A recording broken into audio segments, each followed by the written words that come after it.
তো মুআজ তুরস্কে প্রথম হয়েছে।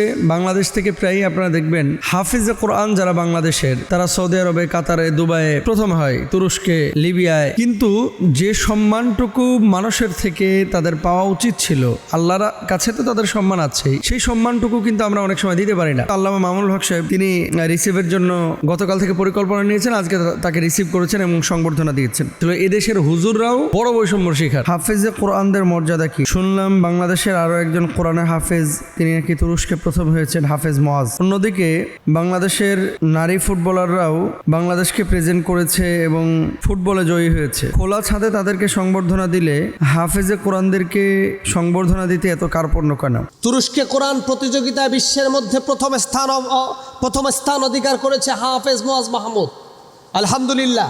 এভাবে করে বিগত দিনেও সালেহ আহমেদ তাকরিম, আবু রায়হান সকলেই বাংলাদেশের মুখ উজ্জ্বল করেছে। অথচ আমরা দেখতে পাচ্ছি বাংলাদেশের এই মুখ উজ্জ্বল করা শ্রেষ্ঠ বীর সন্তানগুলোকে রাষ্ট্রীয়ভাবে কখনোই সংবর্ধনা দেওয়া হয় না, রাষ্ট্রীয়ভাবে তাদেরকে কোনো মূল্যায়ন করা হয় না।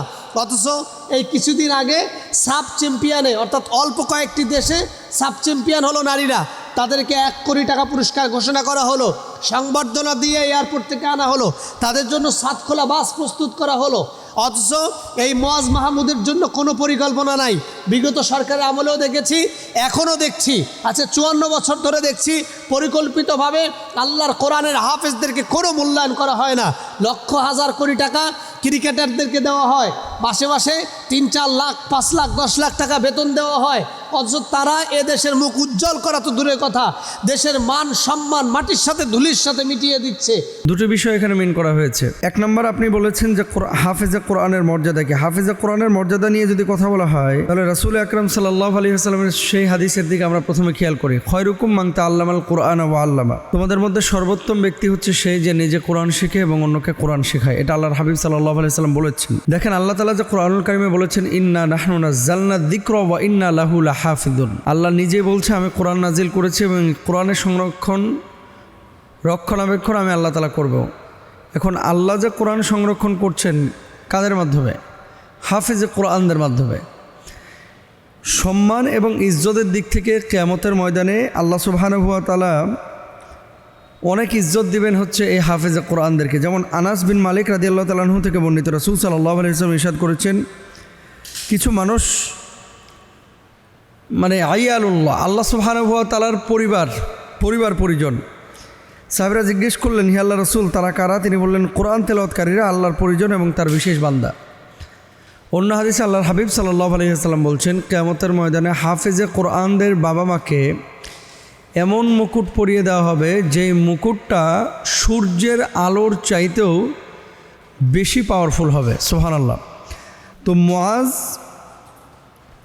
তুরস্কে প্রথম হয়েছে। বাংলাদেশ থেকে প্রায়ই আপনারা দেখবেন হাফিজে কোরআন যারা বাংলাদেশের, তারা সৌদি আরবে, কাতারে, দুবাইয়ে প্রথম হয়, তুরস্কে, লিবিয়ায়। কিন্তু যে সম্মানটুকু মানুষের থেকে তাদের পাওয়া উচিত ছিল, আল্লাহর কাছে তো তাদের সম্মান আছেই, সেই সম্মানটুকু কিন্তু আমরা অনেক সময় দিতে পারি না। দেখবেন দাবা খেলায় গিয়েছে, প্রতিযোগিতা করেছে দাবা। কয়জন দাবা খেলে বাংলাদেশে? অথচ এটাকে বড় করে নিউজ করা হয়। অথচ একটা ছেলে 100টা দেশের মধ্যে 101টা দেশের মধ্যে 55টা দেশ, 56টা দেশের মধ্যে প্রথম হয়েছে। এই জিনিসটাকে মিডিয়ায় ফলো করা হয় না, হাইলাইট করা হয় না। এখন কিছু কিছু মিডিয়া ছোট ছোট নিউজ করে। তো দুনিয়ার মানুষ এখানেও কিন্তু বৈষম্য দেখায়। বিশেষ করে আমাদের যে স্যাটেলাইট চ্যানেলগুলো আছে এবং আমাদের যে গণমাধ্যমগুলো আছে, যে গণমাধ্যমগুলো আমরা নিয়মিত ফলো করি, এই গণমাধ্যমগুলোতে অনেক সময় প্রপার নিউজটা পর্যন্ত করা হয় না। আর উনি দ্বিতীয় অংশে যেটা বলেছেন যে ফুটবলাররা, ক্রিকেটাররা যখন বাংলাদেশে আসে অনেক ধরনের সংবর্ধনা দেওয়া হয়, কেন তাদেরকে দেওয়া হয় না? দেখেন, কেন দেয় না এটার ব্যাখ্যা এবং বিশ্লেষণ তো আমরা করতে পারবো না। কেন তারা দিচ্ছে না? সরকার পৃথকভাবে অতীতে দেখেছি উদ্যোগ গ্রহণ করেছে, কিন্তু ওপেনলি যেভাবে তাদেরকে রিসিভ করা দরকার সেভাবে রিসিভ করে না। আজকে সম্ভবত আল্লামা মামুনুল হক সাহেব তিনি রিসিভের জন্য গতকাল থেকে পরিকল্পনা নিয়েছেন, আজকে তাকে রিসিভ করেছেন এবং সংবর্ধনা দিয়েছেন। তো দেখেন, দুনিয়ার মানুষ যদি সংবর্ধনা এদেরকে না দেয়, তাহলে যে তাদের ইজ্জত কমে যাবে, বা তারা ধরা খেয়ে যাবে, বিষয়টা এমন না, ব্যাপারটা এরকম না। আর ইনারা আসলে এই যে হাফেজে কোরআন, আলেমে কোরআন, যারা আল্লাহ রাসূলের জন্য কাজ করছে, দ্বীনের জন্য কাজ করছে, এই মানুষগুলো দুনিয়ার সম্মানের জন্য মুখাপেক্ষী না, তারা আখিরাতের সম্মানের জন্য মুখাপেক্ষী। কিন্তু ইন্সপায়ার করা, উৎসাহ দেওয়া এবং অন্য মানুষকে উৎসাহিত করা এই দিকে, অর্থাৎ যারা হাফেজে কোরআন, সারা ওয়ার্ল্ডের মধ্যে প্রথম হচ্ছে সে যখন বাংলাদেশে আসছে, আপনি যখন প্রমোট করবেন, অন্য বাচ্চারা কিন্তু ভালো পড়তে চাইবে। ক্রিকেটারদের প্রমোট কেন করা হয়? এই কারণে করা হয় যাতে করে পরবর্তী জেনারেশন, দেশকে তো প্রেজেন্ট করা বটেই, পরবর্তী জেনারেশন যেন উদ্বুদ্ধ হয়ে তাদের মতো হওয়ার চেষ্টা করে এবং দেশকে প্রেজেন্ট করে, রিপ্রেজেন্ট করে। তা আপনি হাফেজে কোরআনরা, তারাও তো দেশকে রিপ্রেজেন্ট করতেছে, উপস্থাপন করতেছে বিশ্ব দরবারে। কেন আমরা সেখানে তাদেরকে স্বীকৃতি দিতে, ভালোবাসতে, সংবর্ধনা দিতে কার্পণ্য করছি? আসলে দেশের মধ্যে সবচেয়ে বড় বৈষম্যর শিকার, কোটা নিয়ে যারা আন্দোলন করেছে, তারা যেমন বৈষম্যের কারণে আন্দোলন করেছিল, এদেশের হুজুররাও বড় বৈষম্যর শিকার। মসজিদের ইমাম সাহেব যত ভালো কাজই করুক, অনেক সময় কমিটি তাকে স্বীকৃতি দিতে চায় না। হুজুর বিশ্ববিদ্যালয়ে ভালো রেজাল্ট করেছে, গেট আপ সেট আপ ভালো হওয়ার কারণে বা ইসলামিস্ট হওয়ার কারণে তাকে অনেক সময় স্বীকৃতি দেওয়া হয় না। ইন্টারভিউ বা ভাইভা বোর্ডে একটা ছেলের সুন্নতি দাঁড়িয়ে দেখার কারণে অনেক সময় মেধাবী হওয়ার পরে তাকে আউট করে দেওয়া হয়। অনেক জায়গায় দেখবেন, অনেক ক্ষেত্রেই এই আলেম ওলামা, হাফেজে কোরআন, আলেমে কোরআন এরা বৈষম্যের শিকার হচ্ছে। তো আপনি যদি এই কাজগুলো এইভাবে করেন এবং বৈষম্যের শিকার করেন, এই মানে একজন সাধারণ মানুষকে একভাবে আপনি গ্রহণ করছেন, একজন আলেমকে একভাবে, একজন হাফেজে কোরআনকে একভাবে গ্রহণ করছেন, মুসলিম হিসেবে আল্লাহর আদালতে আপনাকে দাঁড়াইতে হবে, এটা কিন্তু আপনার মাথায় রাখতে হবে। তো মুয়াজ বিশ্ব চ্যাম্পিয়ন হয়েছে, আমরা দোয়া করি তার হায়াতে আল্লাহ বারাকা দান করুক এবং প্রত্যেক ঘরেই যেন আল্লাহ তালা একজন করে হাফেজে কোরআন দান করে।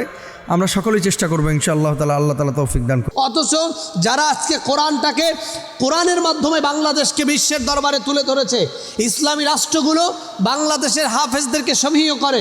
সৌদি আরবে বাংলাদেশের হাফেজরা কোরআন পড়ায়, ইমামতি করে, খতিবগিরি করে, লন্ডনে করে।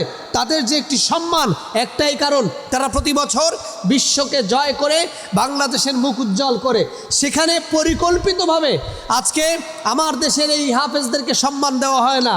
আজকে হাফেজদের যারা শিক্ষক, যে মাদ্রাসা থেকে তিনি হাফেজ হয়েছেন এবং গুটি কয়েকজন মিলে সাতখোলা বাস নিয়ে এয়ারপোর্টে গিয়েছে, অপেক্ষা করছে এই সূর্য সন্তানের জন্য।